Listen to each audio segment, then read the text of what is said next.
that is given to you by criminals and devourers. Should I take that again? There's a sleep that is given to you by what? Your beloved, isn't it? And there's a sleep given to you by what?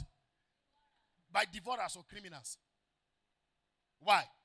The Bible said, he said the sleep of a what? Of a leprous man is what? Is sweet. And the other one, who is the devourer, he said, a little sleep, a little slumber. What? Poverty will do what? So, which side are you on? How can God call you his beloved? It's because he understands that you have put him first. When you are God's beloved, sleep not hard to find you. And do you know what happens in that sleep? Even when you are sleeping, they can't steal your phone. You don't know. See, God's beloved, if you like, lie down outside. Lie down on this pipeline now. You are God's beloved. They'll say, leave, and that man, they walk. You walk, leave. In they work since morning. How many of you know that it's lazy people, they steal their things? You don't know? Go and check anybody they've robbed from. They are lazy people. Have you seen them rob a man that is praying? Eh? Let me tell you what happened this December, because my time is almost up. We might not go through it. After the 31st night, I called my younger brother. I said, Daniel, we're going to do footwork prayer. So, me, when I want to do that footwork prayer, I'm very dangerous. I wore my white and white, long, removed my slip-on, wore my big cross, and took the shofar. Hello? I passed some bad boys. They were shouting amen. Listen, there's a mood you enter. They just know that you will draw close, you will die.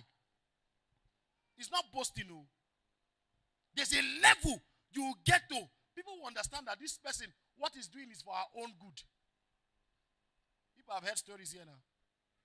Our robbers will come here and they'll say, oh, pastor, you do well, you do well. Don't worry. And they move. It can only happen when you put God first. But that period, I've seen in front of me, they rob someone. And they say, pastor, I better go. Yes, it happens. So when you put God first, you can't have broken promises. Tell your neighbor, you can't have broken promises.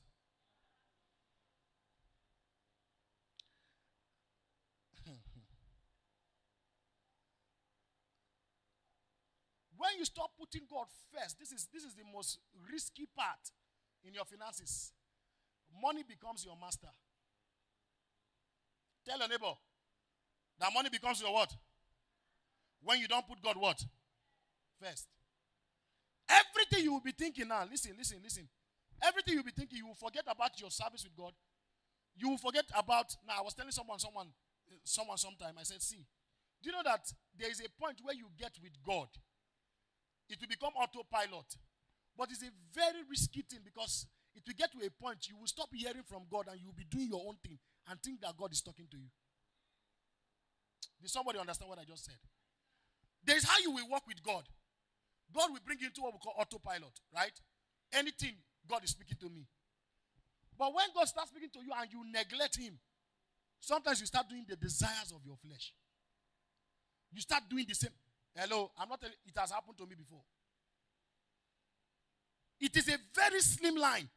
And that's why God will tell you, put me first. Put me first.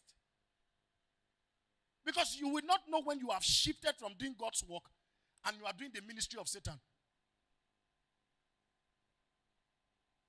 So in the case of your finances, that moment you start feeling like it's God that is leading you. And you know, something about people who gets blessed financially is that when they get up to that place, they forget God. 80% of the people, as soon as God raises them and they get to that point, they forget him. And you start seeing them giving you revelation.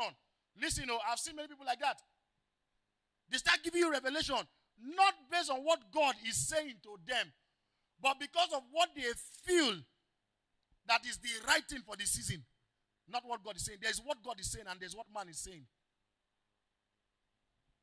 And there's also a place where you want to say certain things. You will tell God, God, should I speak? Are you with me tonight? Should I do what? Should I speak?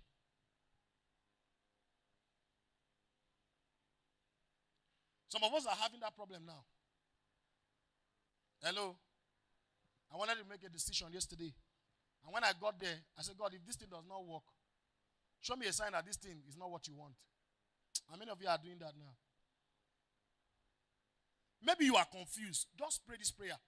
Say, God, show me that this thing that I want to do now is not the right thing. You know, there's a prayer we used to pray then. Our father taught us. He said, Lord, if we are going out, if we are stepping out of your will, use situation and circumstances to do what? To align us back, to bring us back. How many of you still pray that prayer? Huh? How many of us still pray that prayer? Amen. Is someone getting blessed? My time is almost up. But what am I saying?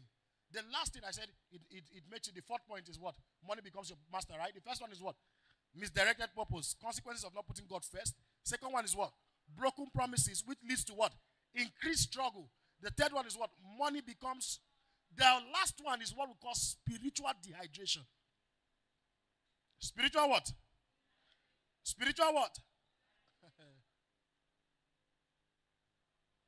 Now, what I'm going to say, some people might fight me anywhere, but I want to tell you something. Do you know that somehow money gives you a voice in the realm of the spirit? By what you use it to do. Are you with me? How many of you agree with me? Money gives you a voice, a command in the realm of the spirit. There are certain things we are doing now, like our father is doing, that he will come, he will gather people, he will feed them, he will pay this one school fees, pay hospital bill, pay this. As you are doing that, your ranking is increasing.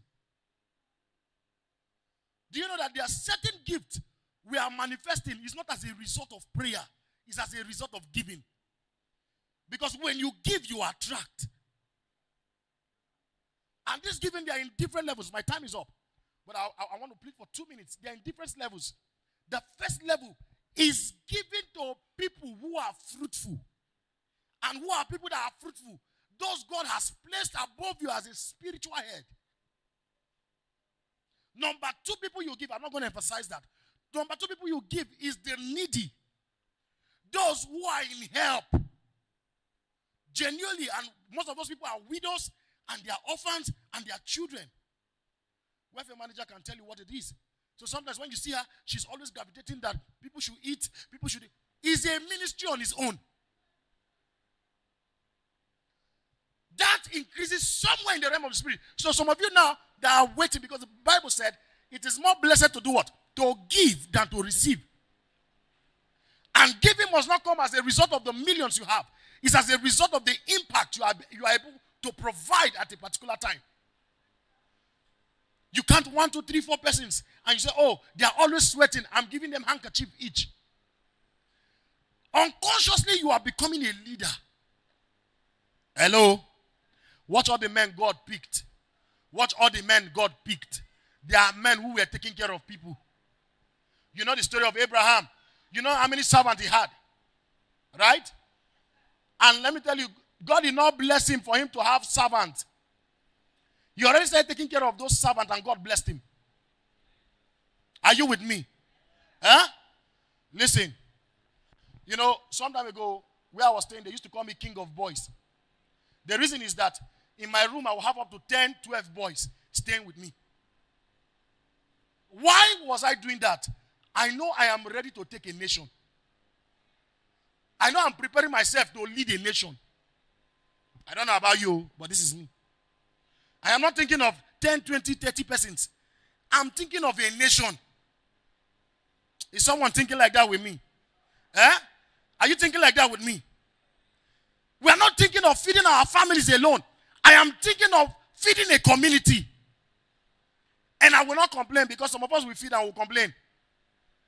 When you begin to do it and you no longer feel pain. You no longer feel stress. Somebody tell me the other day, okay, they try you. If not me, You see these people wearing your hands? I say, nah lie. Because you don't know whether it's the reason why I am still alive. Hello? Daddy and mommy, they are doing that now. Don't let nobody tell you that this is the reason. Why are you giving? Give you a reason to tell you this thing you are doing is wrong. No. So far it has to do, you are doing it for God or for God's people. There is a reward attached to it. One of the rewards I've seen while I close is that I never run dry. Hello? Which is no. They know that this one, I never run dry. And if I get sick, I will recover. Because you cannot be paying hospital bills for people and you will die. You cannot be feeding people and you will be hungry. Eh? You cannot clean someone's tears and another person will not clean your tears. Eh? Let's leave pastor now. Eh? Let me talk like a human being. I cannot clean someone's tears and somebody will not clean my tears. I will not pay somebody's hospital bill and me, I will have problems. Somebody will not come out for me. Christians, let's wake up. Let's wake up. It's a call because the word, they know this. And that's why people love them. People don't love them because they are eloquent in speech.